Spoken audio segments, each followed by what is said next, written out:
Shut up and sit down.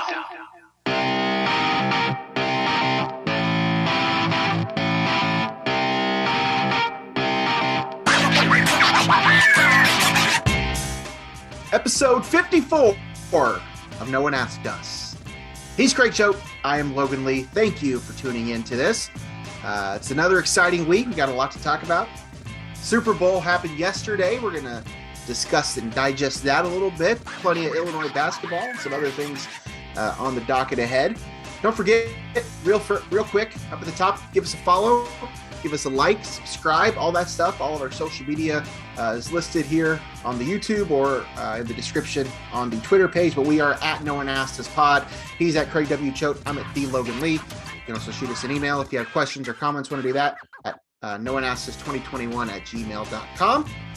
As I said, like, share, subscribe, all that stuff. Be greatly appreciated on all of our channels.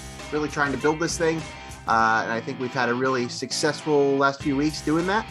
I think these Illinois post-game shows have done a lot for our YouTube page especially. So definitely share those, share these, all that stuff. Craig and I are doing a lot for this. Craig especially putting in a lot of work for these shows. So he would greatly appreciate it. Craig, how are you? Happy Monday. Happy Monday. Happy Valentine's Day. Happy Valentine's Didn't even Day. think about it. Happy Valentine's Day to everyone out there. Your Valentine is in the room with you, I see. Yep, Onyx is, every time I start talking, he comes running in here because he thinks I'm talking to him. You should be talking to him. So we'll see how long we have to go before we take our first time out. Well, happy Valentine's Day, Craig. How are you? Good. You good? It feels like it's been an eternity since we talked last, but it's actually been about 24 hours. 24 hours. Yeah. I said that to Christy. Was it yesterday watching the game? I was like, I feel like we haven't watched an Illinois game in a long time. I guess because it had been 5 days. But yeah, we're good. Good. Doing well. That's great. That's great. Anything else that you want to get off your chest at the top of the show before we start getting into the nitty-gritty of this thing?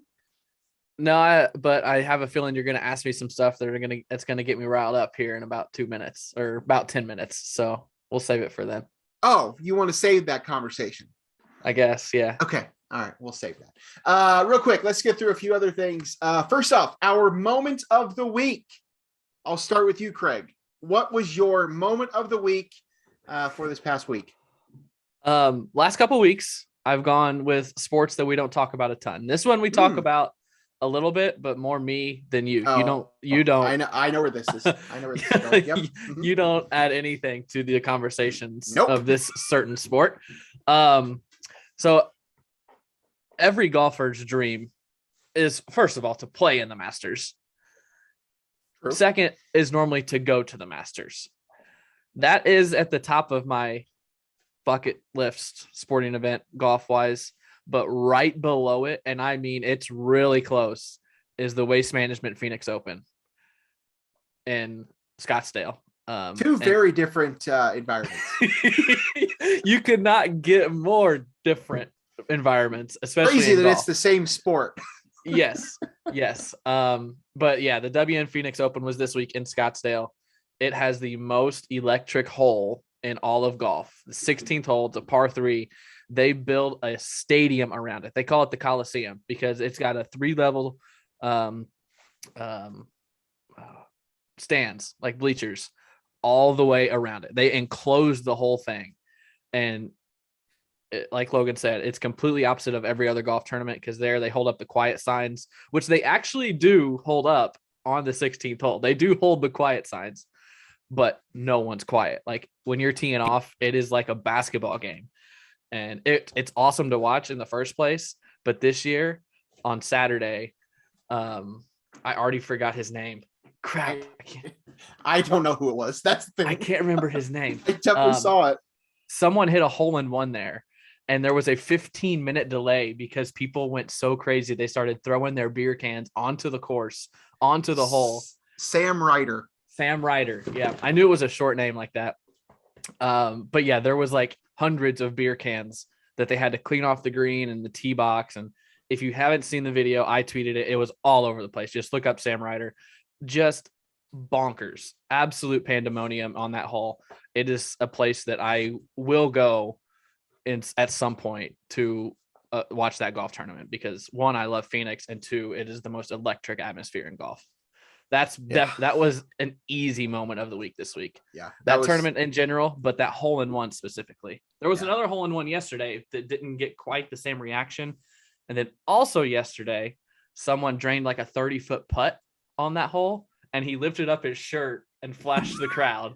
And then his playing partner took off his shirt and started swinging it around. Like, it's not like any other golf you'll watch. Yeah. So I look forward to the tournament every year. So that's my moment. Cool.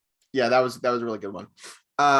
Mine, this was just kind of a funny series of events. So the NBA trade deadline was this past week, as I'm sure you're aware.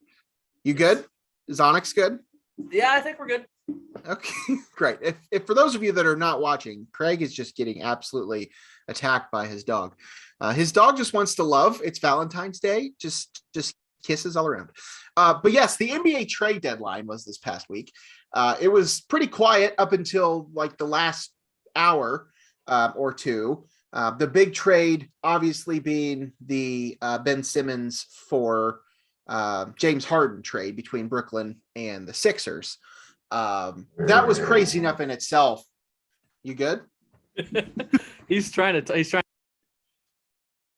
just muted yourself. But the moment that I'm going with, I'm assuming you saw something from this, but I happened to be watching it live.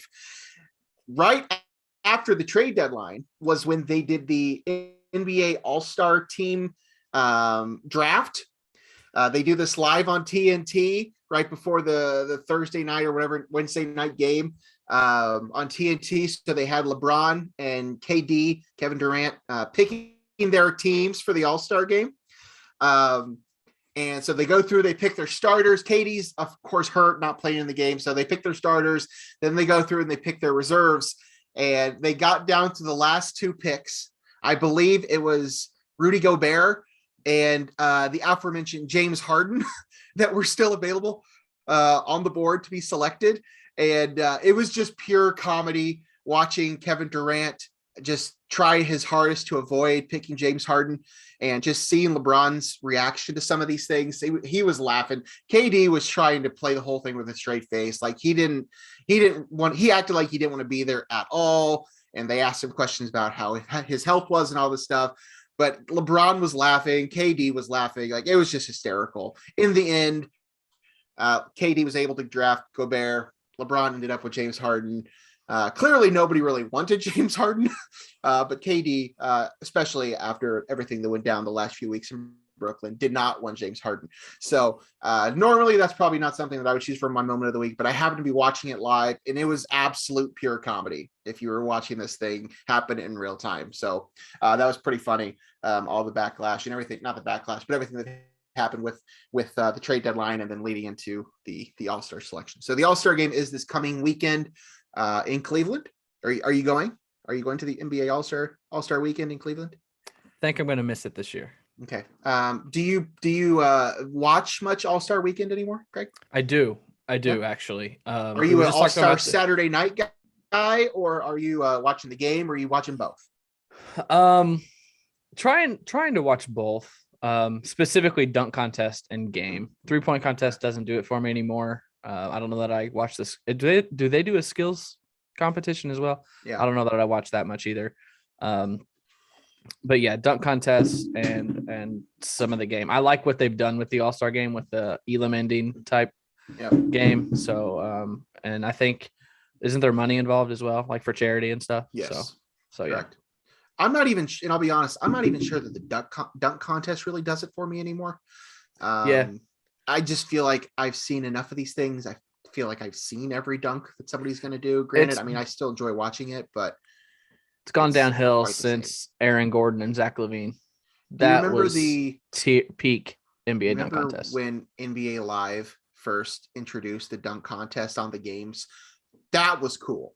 Yeah. Like that was really cool. My go-to was the double between the legs. Yeah. Oh, that was so fun. But yeah, that is this weekend. Io Desumu's playing in the Rising Stars Challenge game, whatever it is, whatever they're doing this year. It's a little different than normal, but he was one of the rookies that was selected to that. So that'll be this weekend in Cleveland as well. So, all right, question of the week. Last week, we asked a Super Bowl centric question. It was a pretty easy one. Who are you taking? Bengals or the Rams? 75.9% of our viewers / listeners were wrong, taking the Bengals. It was the Rams that did succeed last night in that game, and only 24% of our voters selected the Rams. So congratulations to those 24% of you that got that right. And thank you for everybody else that did vote. This week's question of the week. I think our voters were going with their heart. They were going with who they wanted to win, not who they was going 100%. To win. Yeah, for sure. For sure. All right. This week's question of the week. We're going to go baseball. Since there was a little bit of baseball news this week, we will highlight that now, and we might talk about this a little more in depth a little later on in the show if we have some time. But they did announce, Rob Manfred did announce this week that the universal DH is now a thing. There will be no more pitchers hitting in the National League and in National League parks. So our question of the week this week is simply, are you happy with the universal designated hitter decision? Yes or no? That's it. We'll talk about more about this stuff a little later on, get our opinions on the matter, but that will be our question of the week for this week. All right, Craig, let's talk about the Super Bowl. So before I let you get on your soapbox, let's not worry about the ending of the game. I'll get to that, but let's just talk about the Super Bowl experience as a whole. How do you feel? You like what you saw on TV just as a spectacle, starting with, Dwayne "The Rock" Johnson getting SoFi Stadium pumped up. What did you think of that move? Because that just for me was like, okay, we're in Hollywood. So yes, absolutely. The Rock. Sure. I didn't see that. Did you watch the Super Bowl? I did. Okay. It must have got lost in the time where I went from my phone streaming to the TV. Well, great. Yeah, I didn't see the Rock. Doesn't even have an answer. So right before kickoff, they had done the anthem and all that stuff, player introductions, everything. Right before kickoff, they opened up on The Rock, who was standing at midfield. And basically just did the Rock thing with a microphone, getting the well, he didn't do the smell, but pretty much everything else. Come on, talking about the teams and just getting the place pumped up. It was quite odd, but it was a very Hollywood thing to do. Anyway, we'll move on from that. The game itself. The game itself. Well, no, we're going to save the game itself. Let's talk about, you said earlier you didn't really pay attention to many commercials. Is this true? That's true. I saw one that I remember was the QR code bouncing around. I saw them, but the audio wasn't loud enough. And people That's fair. Where I was at, people were talking. So That's no, fair. I did not see any commercials. Okay. Well, then I will take the floor here for a minute to give a couple thoughts. The QR code was a fantastic idea. It was for some what's the word? Cryptocurrency thing that apparently crashed the website. Of course, I didn't know that. Yeah, that's what I heard. I bought in. I did it. I just had to see. I had to see what was going on. They had my attention. So kudos to them. There were some fun commercials. Coinbase, right? Wasn't that the company? Coinbase, yes. Coinbase was the company. And I didn't even notice it because at the time that it ended, I think I was actually on the site, but I think it might have actually ended in the corner. Is that? Oh, I didn't notice that. I feel like it did. I saw somebody mention that. Our party had like 10 people, and I was watching at that time. Me and two other guys were on the couch watching. Everyone else was in the kitchen, like around the island with the food and stuff. And one of the guys from back there was like, "Uh-oh, that's not good." He thought like the TV went out or the signal went out. And I was like, no, that's a commercial. That's the commercial. And I was like, I'm not biting. I don't care what that is. I am not clicking on it because I figured it would be some stupid person that paid $1 billion to get their name out there. But the host of the party did click on it, and by the time he found it, the end of the commercial came, and we saw what it was. But it was brilliant. I will say that. So that was a good marketing move. I have no idea if it succeeded as for the company, but they got people to their website. So whatever. I felt like, and I know it's probably usually like this, but maybe I'm just becoming of the age. A lot of nostalgia. These commercials full of nostalgia. And not everything is stuff that I'm familiar with or that I've seen, but I know there at various points were references to The Sopranos, to Scrubs, to Austin Powers, The Cable Guy. There was a ton more, I'm sure. But it was just a lot of nostalgia. Now, put that on top of what the Super Bowl halftime show was, just nostalgia overload for those of us that are probably 31-ish and up. Basically, there's a range where they were really speaking to a range of about 20 to 30 years there. So a lot of that in the commercials. A couple movie trailers. We did get another Doctor Strange Multiverse of Madness trailer that dropped last night. I didn't see it. There was a teaser trailer that dropped before the game on TV, and then at the end of it they said full trailer now online, basically. So the full trailer dropped on YouTube or Twitter, wherever you get your trailers from. Lots to dissect from that. If you're interested in that stuff, I can have that conversation for another day. But several movie trailers. Overall, good commercials. I thought they were clever. There's some nice ones. A lot of celebrities, as I said, a lot of nostalgia. So that was kind of that.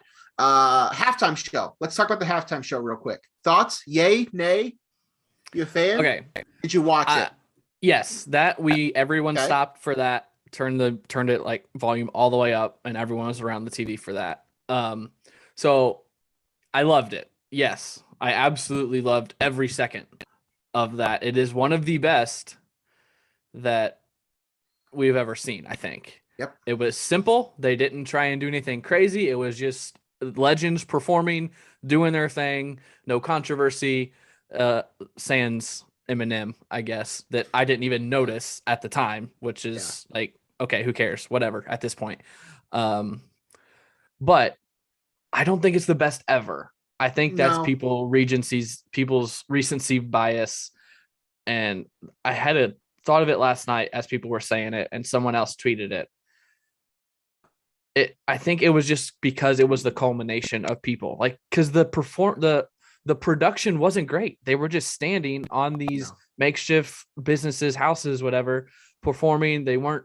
Lady Gaga jumped off a building. Like Prince had that big curtain with his logo as the stage. There has been way more extravagant performances, but that when you pair the nostalgia to 6 legends of music all on the stage at the same time, highlighting West Coast, in California, Hollywood, the culmination was great. So my instant reaction last night was, oh my God, that was awesome. I want more, is what I tweeted. I don't want this to end. But I also, in the back of my head, was like, I think they could have done more. I don't know if you saw during the first half or early in the game. I predicted 2 months ago when this was announced that they would have a Tupac hologram or something Tupac in there, because we've seen it before. There has been a Tupac hologram. I was like, all right, Super Bowl in LA, Snoop, Dre. There's going to be a Tupac hologram. And at one point, California Love started playing, and it was just Dre and Snoop Dogg on top of the thing. I was like, he's going to go right in the middle of them. He's going to be right in the middle. And then it never came. So I was a little disappointed. So that's probably why I was like, they could have done more, or I wanted more, because I thought that could have happened. I was with you there. I hadn't thought about that in a while, but I saw your tweet. I did. I was kind of pulling for that. I do agree. The spectacle of it wasn't as much, but I will say, though, it already looked like a couple of them were pretty out of breath after just like a song. I mean, Fitty and Mary J. Blige were, you could tell, like, just after doing their one song, were Fitty was a surprise, right? Yes, he was not. Okay. He was not. I didn't think any marketing. I didn't think so. Pre or post. He was not mentioned anywhere. I have no idea why that was the case, but yeah, they already looked out of breath. So that would be my one defense of the smaller setup. Less for them to do, whatever. But yes, I agree. We've seen much bigger spectacles for these shows. So it was cool. It was cool to see them all. The music obviously was great. I thought at one point they were going to get in those cars and like drive around or something. Yeah. But they just kind of stood there. They kept it pretty limited. Pretty limited. For the first time in a long time, I think it was about the music and the nostalgia rather than putting on a show. Yep. I agree with that as well. Okay. Let's talk about the game. Mm-hmm. Besides the commercials and the halftime show, there was an actual football game that took place last night. Last one until August. The Rams of Los Angeles took down the Bengals of Cincinnati last night, 23-20. It was a good game. It was a good game. There was the early Odell Beckham touchdown. And then the heartbreaker of the night was when Odell got hurt. Yeah. And had to leave the game, did not return, found out this morning that it was probably an ACL. So that's not great for him in a free agent year. But that really kind of changed the momentum, I think, that his presence has been such an important factor for the Rams this year because he takes so much attention off of Cooper Kupp, who has been the best receiver in all of football this season, was the offensive player of the year in the league, had an argument to be the league's MVP. But not having Odell in the game really kind of changed some things because they were able to put a lot more pressure onto Cooper Kupp, who still down the stretch caught everything that came to him. Stafford continued to find him. They did not care who was around. They just continued to throw to him. And it worked. And it worked. There were some questionable calls, I think, down the stretch of this game. Both play calls and officiating calls. I do think there obviously was a questionable call that was made earlier in the game, pertaining to a questionable no call. Bengals touchdown. If I believe that was the Chase touchdown that looked like an offensive pass interference. That would have been the first play of the second half, right? I think so. So yes, it happened real quickly. Yes. It was T. Higgins. It was the 71st play of the second half, 75 yards. Yeah. Whoever it was. Yes. Yeah. So either way, there were definitely some questionable calls / no calls all game long. But in the end, it is the Rams who prevail in front of their quote unquote home crowd. All right. I'm just gonna let you take it. Just let's hear it. This is your moment. I know you have a lot of feelings, have a lot of thoughts. You expressed a lot of them on Twitter last night. Let's hear it. Let's just go. What do you got? I'm just gonna talk about the game first. Okay. I'm with you. The OBJ thing changed the entire first half. Absolutely. He caught the touchdown. Yep. To put him up, and then it was pretty even for the rest of the half, but you could tell the Rams lost some momentum. And then to come out of the second half, like I just said, 75-yard touchdown, first play from scrimmage for the Bengals, puts them on top. What would it have been? 17-13. Yeah, 17-13. And then immediately Matthew Stafford throws an interception on the next play or the next drive at least. Yep. And the Bengals are right back in scoring territory, but they're not able to score a touchdown. I think if they score a touchdown there, they probably win the Super Bowl. Yep. But the Rams bow their necks and hold the Bengals to a field goal, so it's 20-13. And then we all know what happened from there. So all in all, pretty good Super Bowl as far as game goes. I don't think there's anything. The thing that bothers me is I saw this, and it's going to come down to the refs, as you know, but I don't have a problem with the calls per se. There's only the holding on Logan Wilson on third down on Cooper Kupp is the one that I don't think was the right call. The others were the right call. My issue is before the Rams' last drive, There were 4 flags the entire game. Yep. And they threw 4 flags on that drive. Yep. I know. I rarely say, all right, that's a fix. That feels like the NFL wanted the Rams to win that game. I'm accusingly not accusing them of that, but it just feels that way. Welcome to Conspiracy Corner. So that's my issue with the game is they were not throwing penalties the entire game. They didn't throw the flag on the T. Higgins touchdown that we were just talking about. It's to the point where when you're watching a football game and there's an incomplete pass, you're like, you're waiting for the flag. And they weren't doing that last night, which was refreshing. And then you get to the final drive, the game-winning drive, and there's laundry all over the field. That's where my issue is that it was nowhere to be found, and then it shows up all of a sudden and wins the Rams the game. Yep. That was my only complaint about the gameplay. I agree. It was certainly questionable. Again, as you said, not that they were necessarily the wrong calls, but yeah. Also, to go as long as they did, and then for that to happen, yeah, I agree. I feel like something was a little off there. I'm not going to go as far to say as it was total conspiracy, but did you see the screenshot of the final play where Burrow got sacked? Like Donald swung him around and Burrow tried to throw it to the running back. I don't think so. There's a screenshot from pretty high up. Jalen Ramsey was on the ground and Jamar Chase was past him on the sideline, but Donald had just gotten to Burrow's legs. So he didn't, if he had half a second, Chase was already past him. Wow. I did not see that. Yeah. Yeah. I saw that on Twitter. It was a good game today. It was a good game. Yeah. Enjoyable, entertaining football game. I had no issue with the result. I'm not a fan or a hater of either team, either franchise. So I had a great time. What say you, Craig? Are you happy with the result?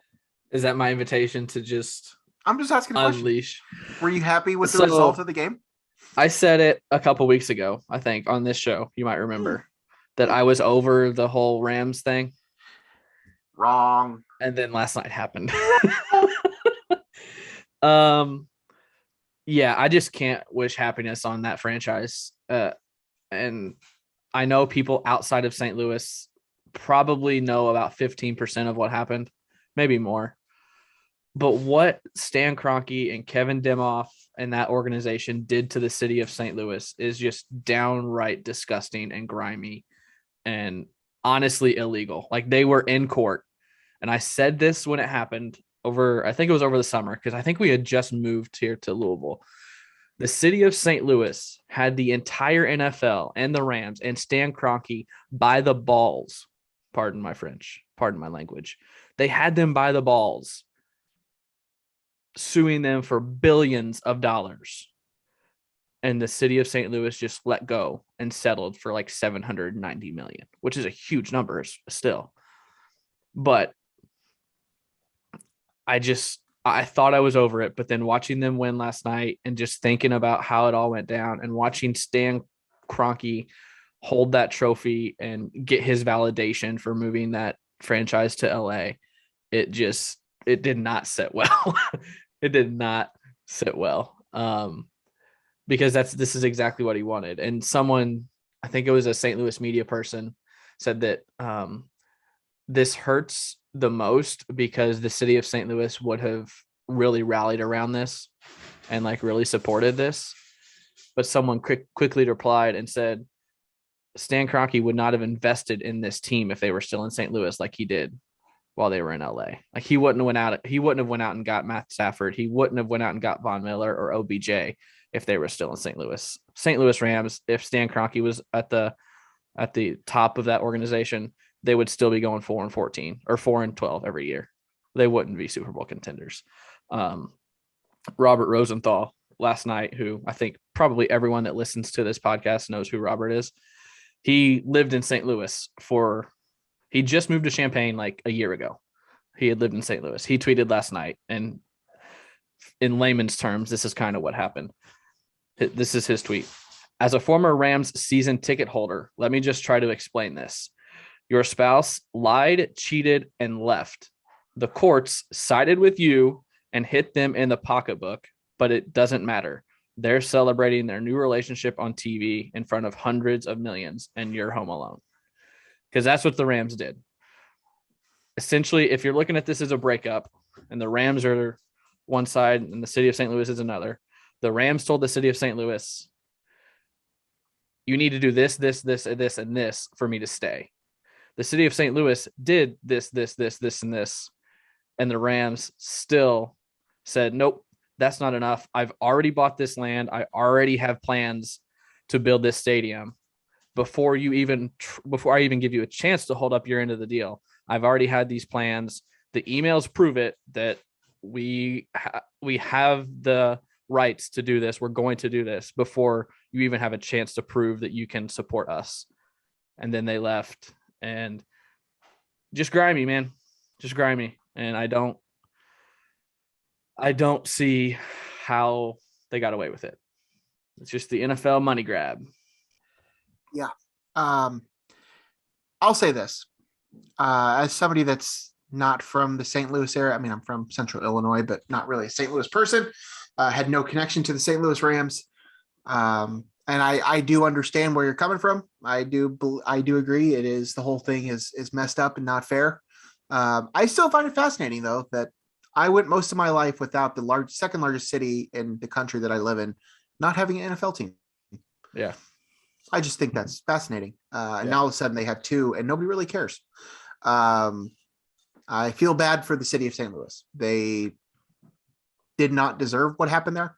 I understand there was a lot of issues behind the scenes, some of which has been documented by now, some probably hasn't. This would be a great 30 for 30. I mean, it's probably going to be a 30 for 30. Yeah. Don't you think? This is going to be a great 30 for 30, but go ahead. I do believe that they will get another NFL team. At some point, I do think the NFL is going to look to continue to expand. And I think St. Louis will be a prime candidate just because they did treat them well. They had issues with the stadium, I think was probably the biggest holdup. Yep. That's the thing. The conditions were new. You had to have in their contract, the dome or whatever stadium the Rams were playing in at a certain point, I think by 2015, had to be a top 10 stadium in the league. And it wasn't. So that's why the city was proposing a new stadium. And then also Kroenke was pointing to attendance, like the attendance wasn't there. But if you go back and look from 98 to 2002, when they were going to Super Bowls, the place was sold out. It was when Kroenke took over and ran the team into the ground that people stopped coming. So it was his fault that the attendance wasn't there. Let me ask you this. As somebody that is not necessarily from St. Louis, but is far more familiar with the city, the megaplex that they built in Inglewood would not fit where the dome is in St. Louis. So where would that go? Which outer suburb is best suited for a NFL of 2020s caliber stadium like they built in Inglewood and like they would like to build in near Chicago and things of that nature? I mean, if that's what it would have taken to keep the Rams in St. Louis, I mean, you'd have to go all the way west of the city. There's nowhere in St. Louis city limits, I don't think. I mean, there's plenty of room on the east side of the river if you would do it in Illinois, but I don't think they would do that. They'd want it in Missouri. So you'd have to go way, way west, out by the airport probably. But yeah, the proposal was a downtown stadium on the river is what they proposed. You can still look it up. I think it was called the Enterprise Stadium, or just look up Rams, new Rams Stadium. It was a pretty basic outdoor facility, but it just would have been upgraded and it looked okay. It wasn't anything spectacular. Definitely wasn't SoFi. It wasn't AT&T Stadium or Bank of America where in Minneapolis. It wasn't anything spectacular, but it would have put the Rams in a acceptable, profitable stadium. It just wasn't good enough for the NFL. They already had their sights set on moving the Rams. and screwing the city of St. Louis over. And what you just said, the Rams or the St. Louis getting another NFL team, that was one of the options in this court lawsuit.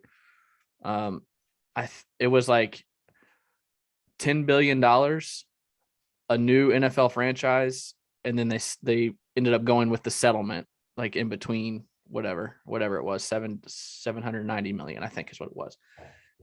But a lot of people were talking that an expansion franchise in St. Louis would make this all go away if the NFL gave the city back.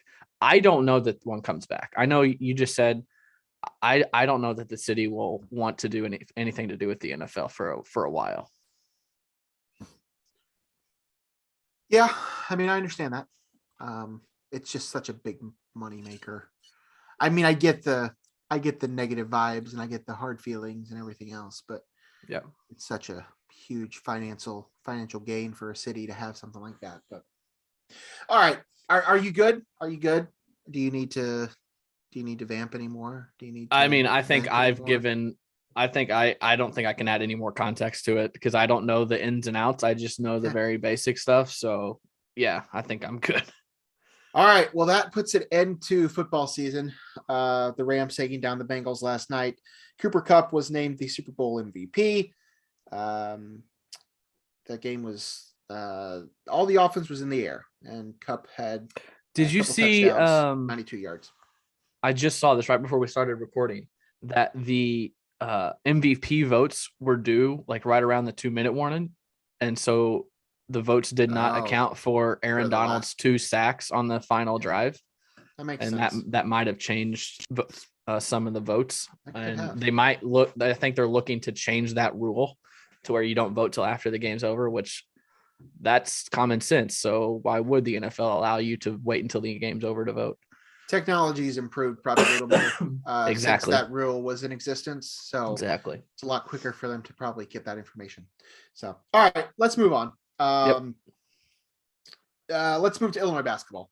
We won't spend a ton of time on this because we have been doing these post-game shows, but let's just do a quick recap of the week. This past, what day was that? Wednesday? Wednesday? This past Tuesday, Illinois, who was riding high, winners of 5-6 straight games, went to West Lafayette to try and they had won like 4 straight games. They went to West Lafayette to try and knock down Purdue again. That was unsuccessful. That was not a great outing for the Illini. So they fall on that one. Then on Sunday, right before the Super Bowl, they host Northwestern. A game you needed to win. It's a home game. They entered into the day still at the top of the conference because Purdue had already lost once this week. Right after they played Illinois, they lost to Michigan. I don't remember. Yes. So then Illinois turns around on Sunday and has a great first half and an awful second half, which we documented yesterday on our post-game show. But they still come away with the win. So on the week, they finish 1-1 after falling to Northwestern and then falling to Purdue and then beating Northwestern. 1-1 on the week. We saw the emergence of RJ Melendez potentially. That was kind of the big takeaway, I think, from the week. From the positive standpoint. There's plenty of negatives we can talk about. I think that was the biggest positive takeaway was RJ, especially after Sunday's game. Really, really broke out with like 15 points or something like that. He had a good day. So right now, Illinois sits 11-3 at the Big Ten, 18-6 overall. They have a half game lead over Purdue, who is 11-4, and a full game lead over Wisconsin, who is 10-4. After that Purdue game, would you have guessed that this would be the case a week later? Did you think that Illinois would still be at the top of the conference a week later after that? No, I would not. Did not expect Purdue to lose to Michigan, or Wisconsin to lose to Rutgers. So yeah, I thought that when Illinois lost to Purdue, that Purdue was gonna kind of roll and they would grab hold of the Big Ten and take control there. So, but like you always like to say, it's the Big Ten. Like the Big Ten is just madness. Yeah. Everybody just beats up on each other every year. This year is certainly no exception. Every time we sit here and think that one team is head and shoulders better than the rest, they do something stupid, such as Purdue, who then lost to Michigan, and then they barely got past Maryland at home on Sunday. So not a great week for the Boilermakers, despite the win over Illinois. I mean, I guess it turned out to be a 2-1 week, but they were definitely the victim of some scheduling issues. Hashtag thanks, Michigan. So that's kind of where we're at now. I do want to talk about kind of what's ahead for all these teams. But before we do that, do you have anything else you want to talk about from these past couple of games for Illinois that we haven't mentioned, or something you want to highlight? I mean, it's back-to-back second halves where you're just non-existent. At Purdue, did Illinois have the lead at Purdue at half? I think they were up 2 at half at Purdue. Well, Curbelo scored the layup. Right. Pretty sure Illinois was up 2 at half at Purdue. So, yeah. And then you end up losing by, what was it, 16 or 17. So that half you get outscored by nearly 20. And then Sunday, very similar. I mean, just you're up 18 with 13 minutes left. And the next thing you know, with 5 minutes left, it's a 1-point game. The offense just disappears at times, and it's a concern. It's a concern. I did a lot of research today involving KenPom that we can share at some point at a later date, but it has to do with adjusted offense and adjusted defensive rankings heading into the tournament and who might make a deep run. So I've got research if we want to talk about that in the future. We can do that. Just the one other thing that I just want to mention, and I mentioned it on our post-game show yesterday, but I'll say it again.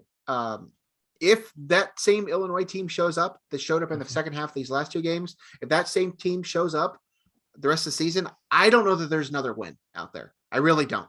Maybe Penn State. But the schedule that Illinois has coming up the next 3 or 4 weeks it's a fight. And if they play like that at all during any stretch, I don't I don't know what to do. I don't know what to say. They have not played a full 40 minutes of basketball in a while. I sent you the text yesterday to tell you to check good old Seth Davis's top 25 ranking. Seth has Illinois number 6 in the country right now, in front of Purdue. I think that's just nuts. I still think this Illinois team has a high ceiling, but I haven't seen enough to feel confident about maintaining this. I just where would you rank Illinois right now? I mean, I think what you had is probably about right. I think they're 12th right now, and you had them 12th on the AP. I had them 13. Yeah. I mean, I put them in the same ballpark. I don't think they've done anything this week to jump up from where they were last week, which they were 13, now they're 12.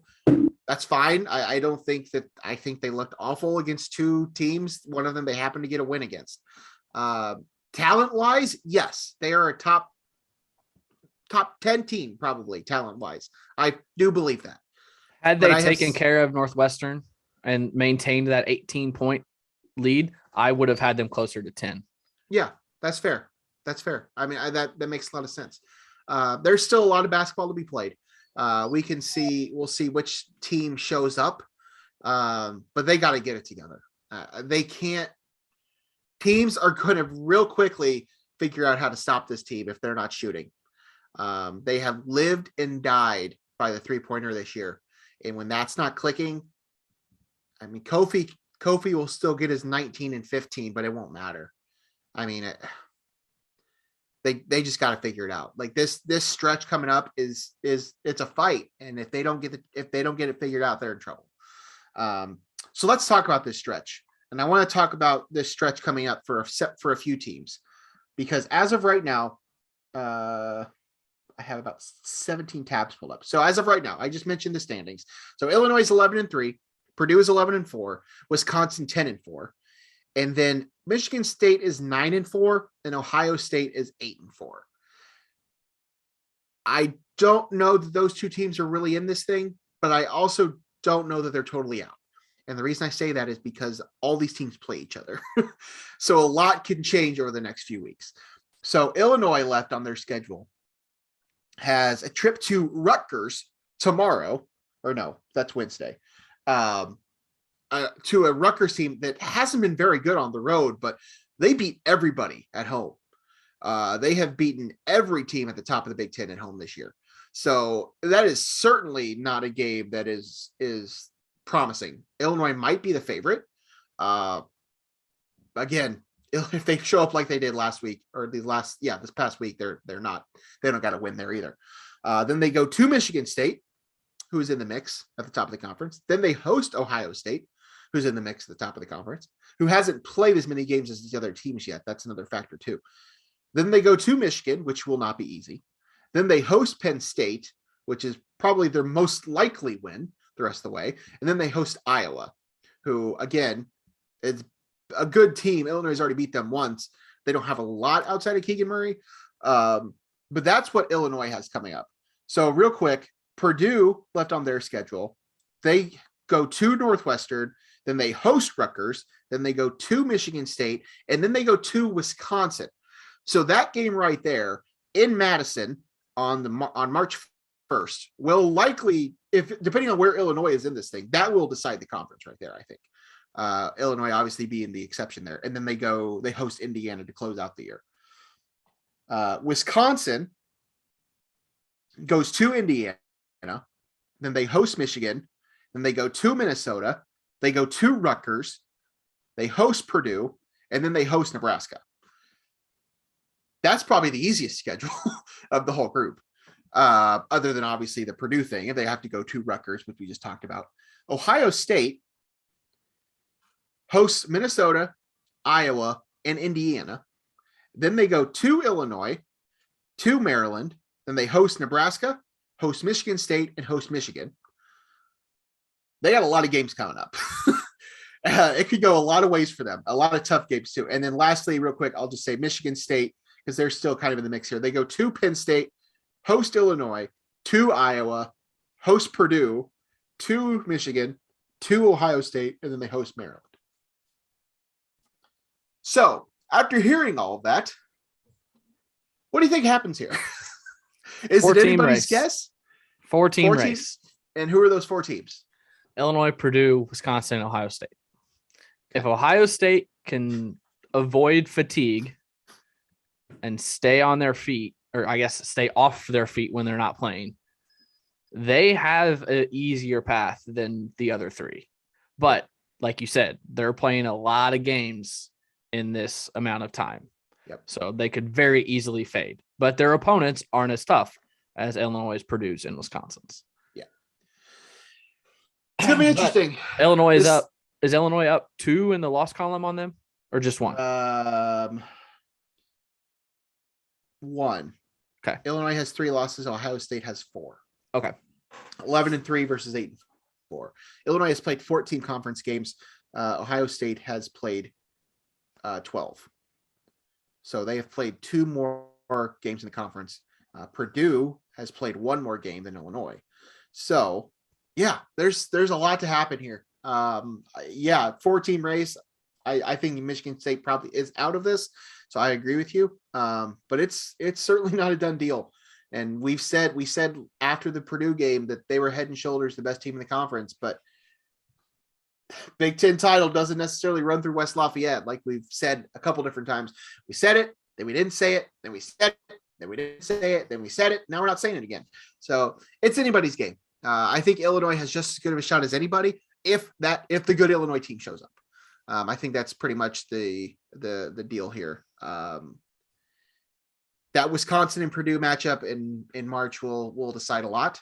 But again, it's going to be up to where Illinois is.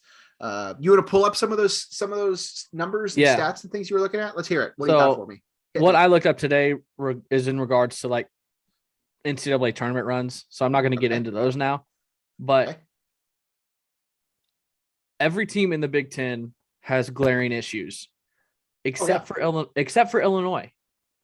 If you look at the stats, if you look at KenPom, we watch the same Illinois team. Illinois is 23 in offense and 22 in defense. They're consistent. You're getting the same thing on both ends.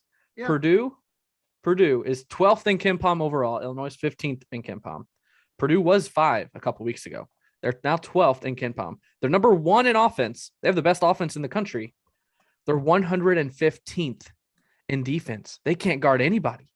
Yeah. Do you remember the last couple of years how much fun we've made of Iowa and the fact that they can't guard anybody? Iowa is 17th in KenPom right now, 5th in offense, 119th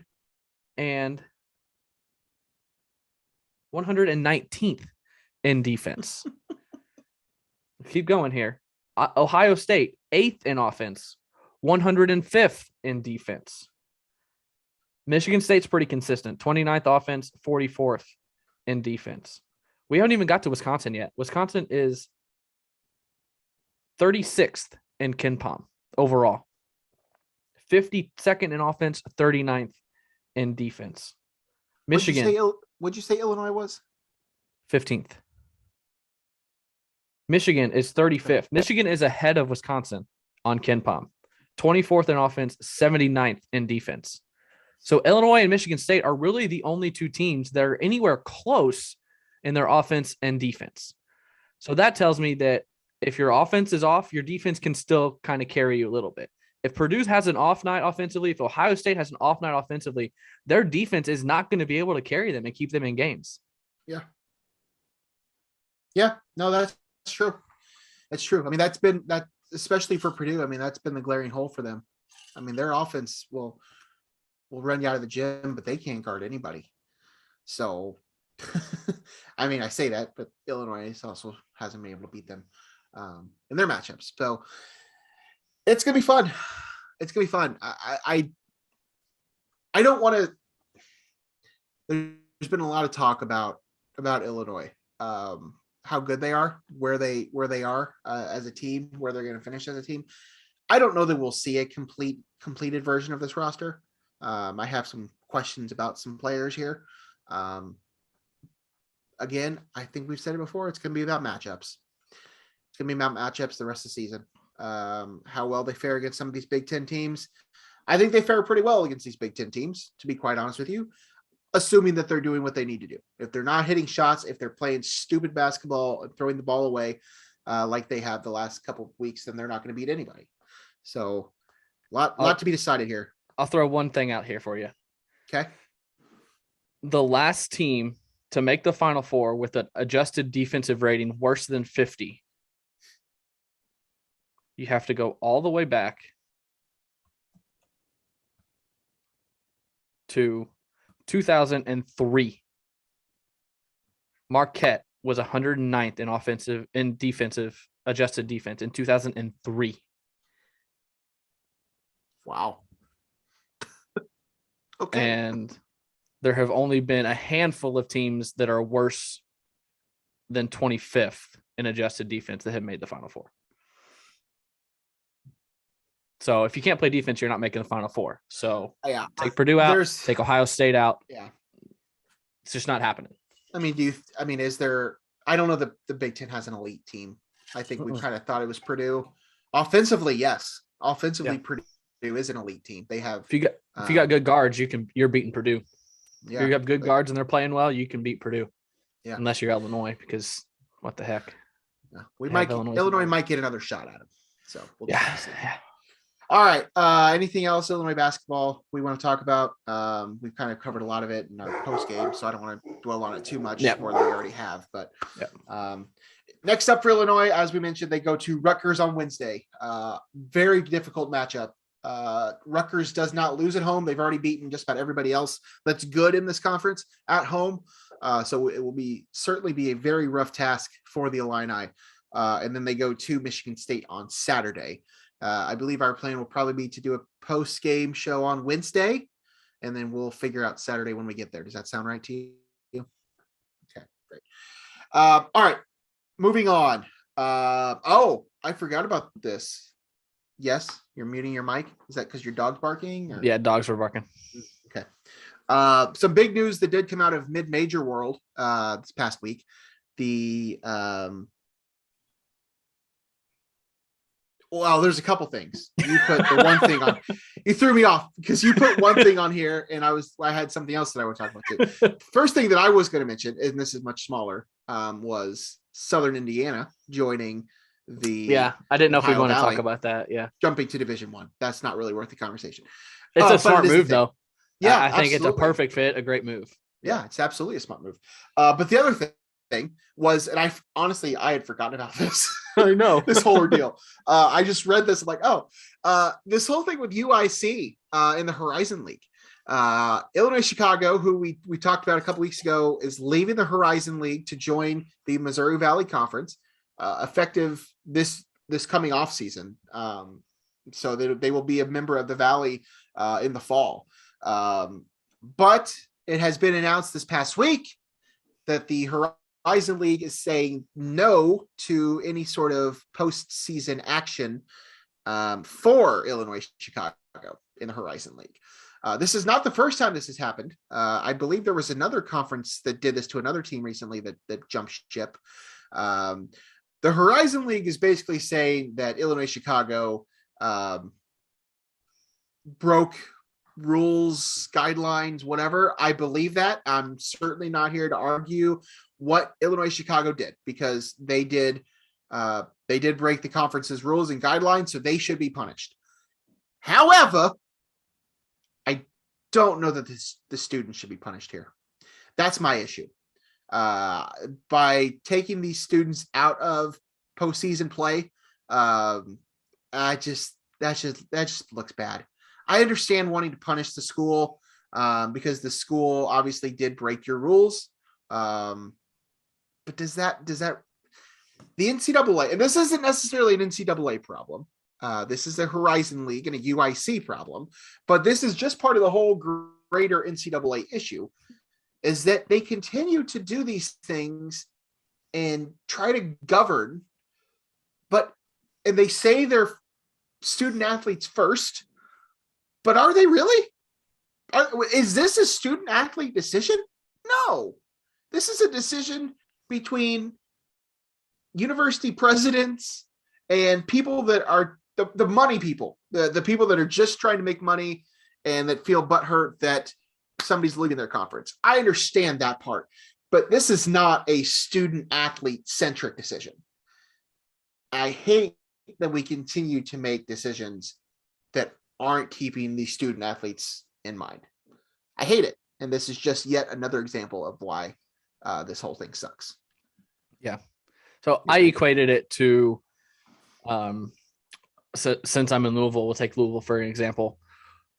The whole Rick Pitino thing, he gets in trouble, right, and they impose the sanctions on Louisville 2 years or whatever it was after it happened. So the kids that they're punishing aren't the ones that they didn't do anything wrong. Yeah. Like the kids did nothing wrong. Yeah. This happens all the time. It does. It's just the Horizon League being a bunch of crybabies because the school is leaving for greener pastures. That's all it is. It happens all the time. I don't know why the Horizon League is acting like this, because it's college athletics. Every year there is realignment. Every single year someone switches conferences. It's part of the business. This looks so bad on the Horizon League. I would expect them to rescind that ruling, but I don't know.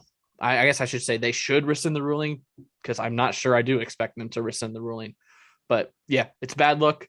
It's a very, very, very bad look on the Horizon League. They're crying because no one's going to want to come to the Horizon League now, and they're losing a member, and they're not going to find anyone to replace them. I agree. It's not a good look. But again, a lot of what you just said is true. This happens all the time. This is not exactly how these things happen all the time, but you mentioned the whole Pitino thing. That's a perfect example of coaches or administrators or university presidents making decisions that ultimately the players are the ones that are hurt by this. So it sucks. I feel for those kids.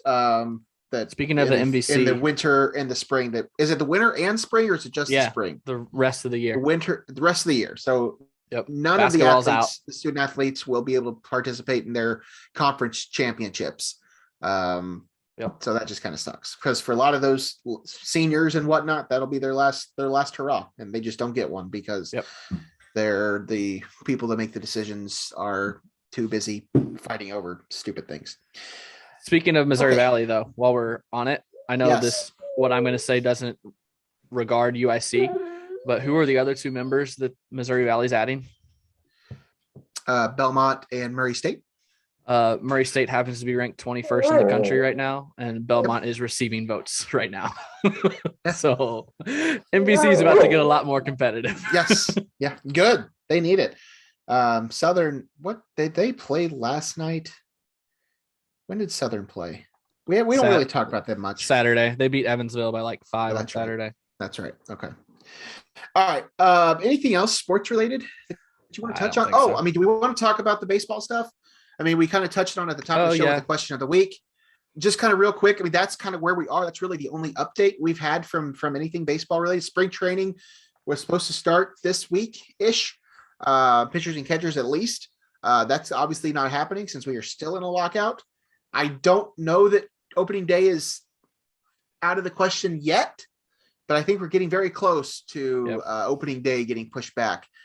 I do believe they will come to terms here quickly. I think we're to that point, but either way, last week, as I mentioned earlier at the top of the show, Rob Manfred did say that they were going to have the universal DH.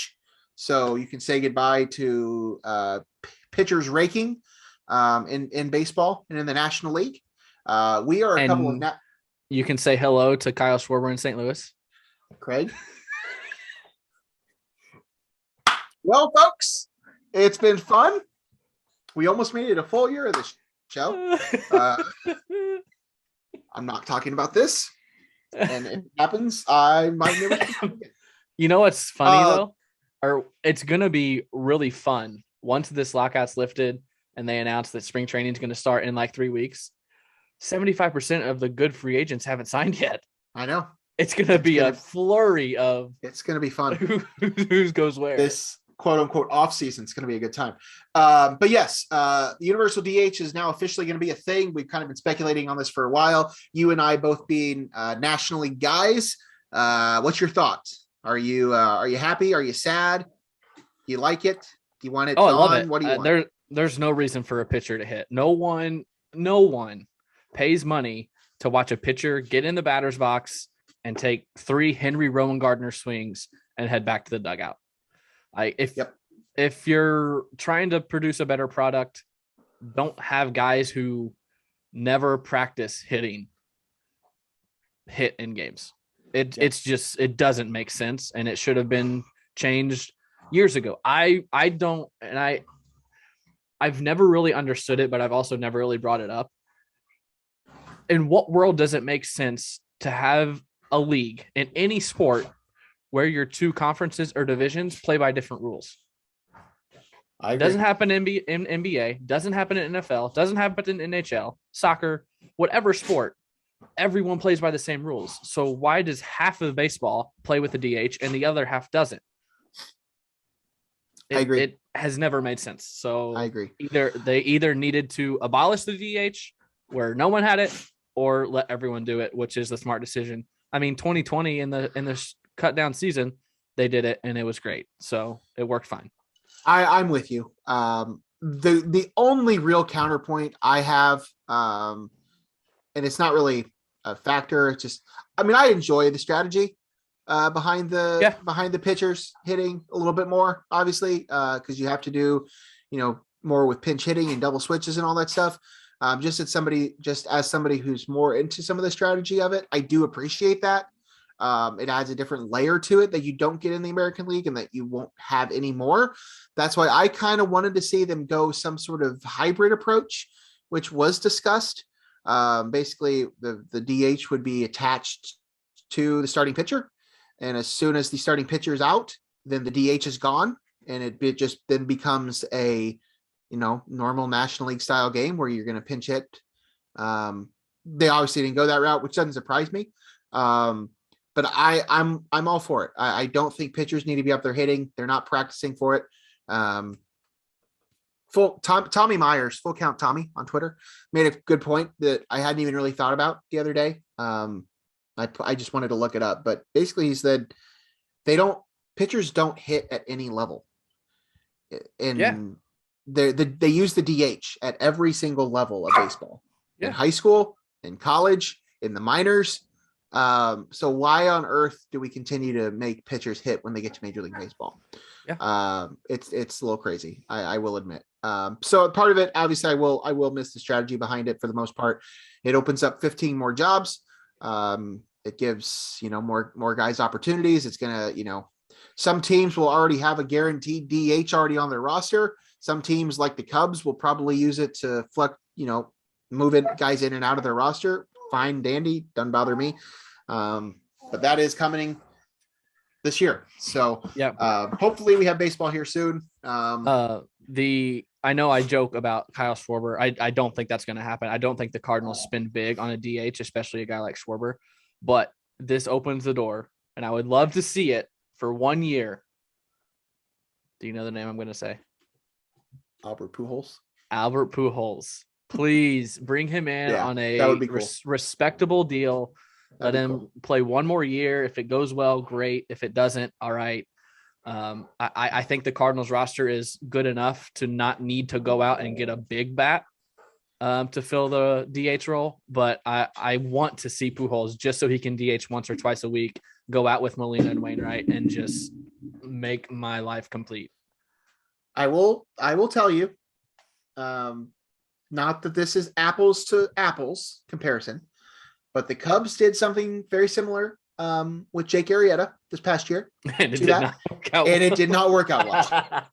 So be careful what you wish for. If that happens, I hope it works out well for you, but you may not want to be there for the end.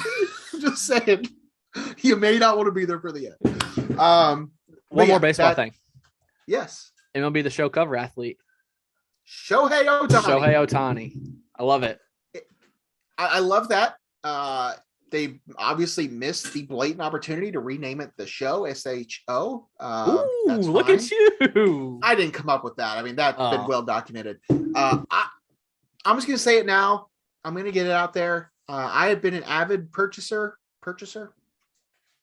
of the show for years. I've purchased nearly every single edition since it's ever been a thing. If they don't make changes to franchise mode, I'm not buying it.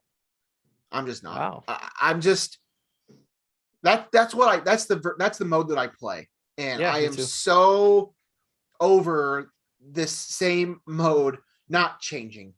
Like it's just the same bugged thing that they have yet to improve and to work on, and they keep putting money and their resources into other modes, which I'm sure are more popular.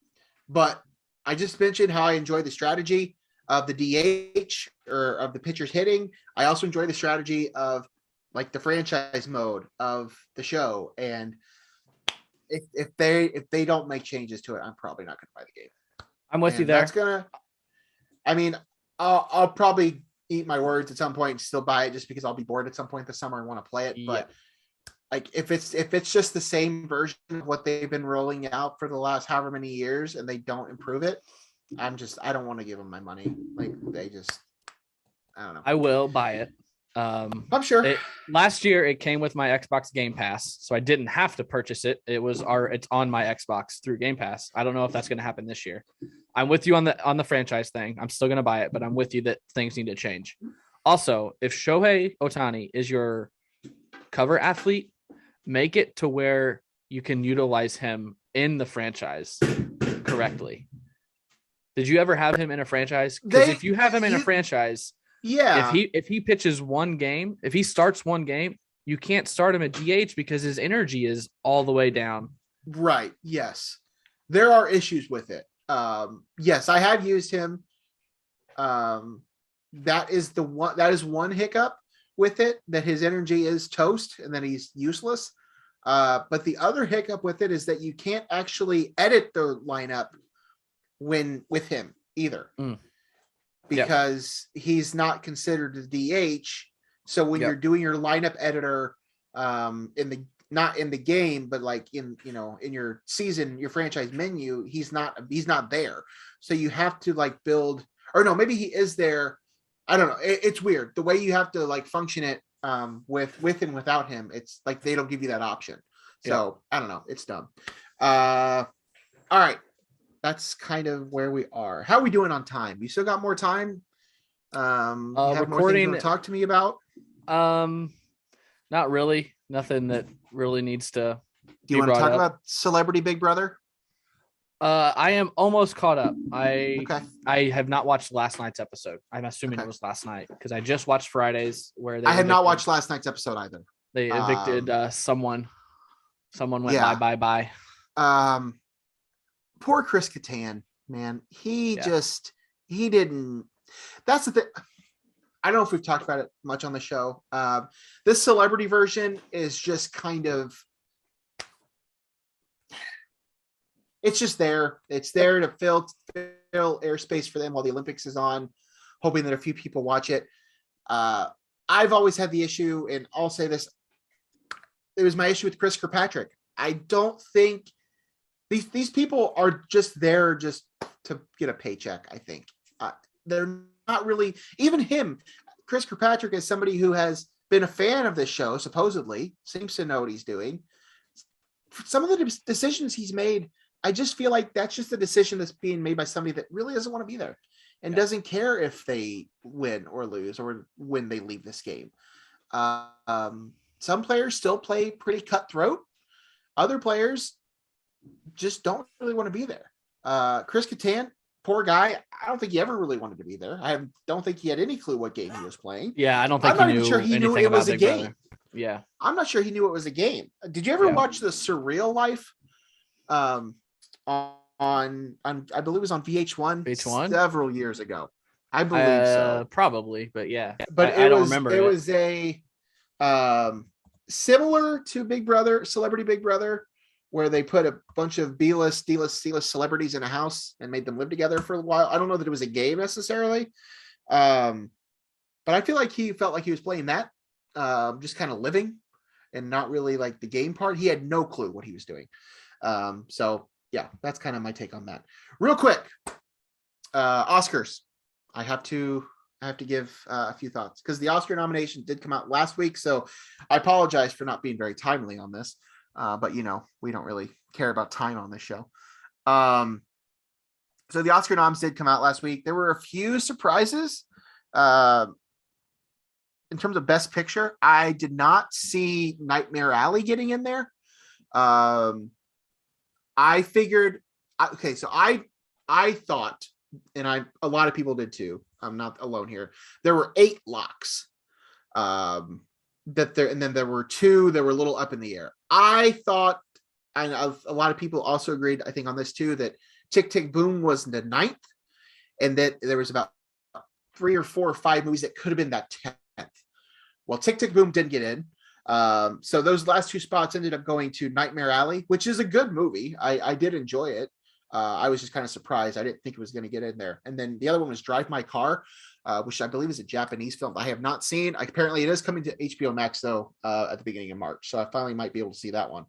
The real biggest surprise of the night though was Denis Villeneuve, who directed Dune, not getting Best Director nom.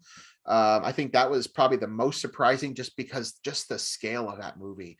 And then for them to be able to do that and pull that off was like, that movie was nominated for just about everything other than the actor noms.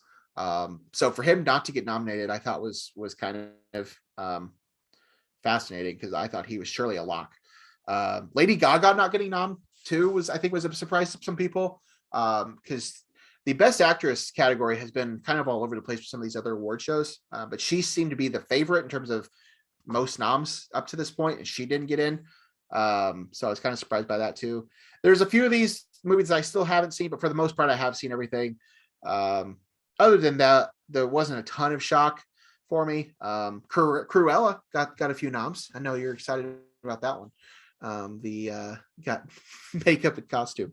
But yeah, that's kind of where we're at with that. Oscars, they did also say they will be officially announcing their hosts tomorrow. but the word came out that it's going to be a trio of Amy Schumer, Wanda Sykes, and Regina Hall. Three female comedians. Interesting choice, I think. Whatever. Whatever. I got nothing. So yeah, that's where we're at with the Oscars. I'll have more thoughts on some of that stuff as we get a little further. But should we tell everybody why we had to turn down the offer? Yeah, go ahead. They just couldn't pay us enough. No, they lowballed us, man. They really lowballed us on that offer. It's not worth our time, man. All I wanted was another zero, and they just so frustrating. I thought it was ours. Yeah, I thought it was ours, but took it to the 11th hour, and then they just good for those three ladies. Happy for them. Sucks for us. Maybe next year we'll get there. All right, Craig. Anything else that you want to say before we tell the people good night? I don't think so. Well, yeah, it's out of place. Yes, but there was one other thing during the Super Bowl that I wanted to mention. So it's not really going to fit into our show, but I do want to bring it up. How about Evan McPherson just staying on the sidelines during halftime? That was so great.